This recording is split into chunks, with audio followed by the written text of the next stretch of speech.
Hello guys, and welcome back to a brand new Hijomeatman news video, and today we're going to be talking about the Yamaha riders. Poor guys, absolute abysmal, absolute shambles of a opening start to the season for Yamaha, as expected, because they haven't done anything to the bike as per usual for Yamaha. I don't know why they don't try to switch it up a little bit and see what they can do, because the bike is obviously very good through the corners, but that straight line speed is abysmal.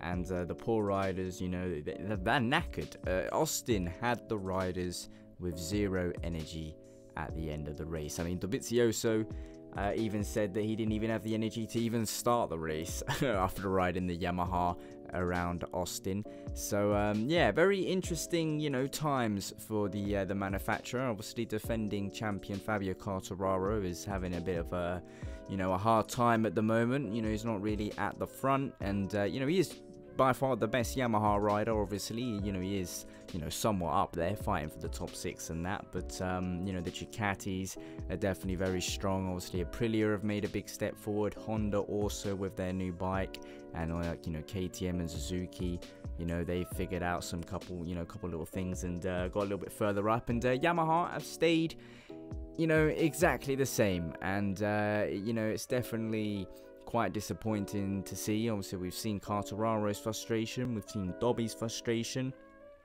with the Yamaha bike. Morbidelli, he doesn't seem too excited about the whole situation either. And then Darren Binder, well, he's just living his best life riding that Yamaha bike. Did have a pretty horrible weekend in Austin, to be honest, compared to the other rounds, but Austin is a very physical track, and then when you've got a tractor bike on all them long straights, you're having to put in that extra effort for all them corners. So the Yamaha riders, like I said, they were left without any energy after the Austin Grand Prix. And we have seen Quartararo lately talking about possibly looking at other manufacturers. He had said he's open for talks. Could we see him maybe leave Yamaha and go somewhere else? I mean, where could he go realistically? He could probably go anywhere, to be honest. He's obviously a world champion, so they could probably sort things out. But it will be interesting to see what happens, obviously, because if Yamaha do lose Quartararo, they will be in the absolute mud. No one will even know that there's Yamahas on the circuit because they're so far behind. Yeah, difficult times for Yamaha, but like I said, much expected, because they just don't change anything on the bike. They I don't know, they've just sort of looks like they've reached the max capacity of their philosophy, and it doesn't seem like they can do much more with that bike. So it is disappointing to see, but hopefully, like I say, we can hopefully they can turn it around. There will be some tracks obviously that will suit them a lot more when we go to Europe, the ones without them massive long straights.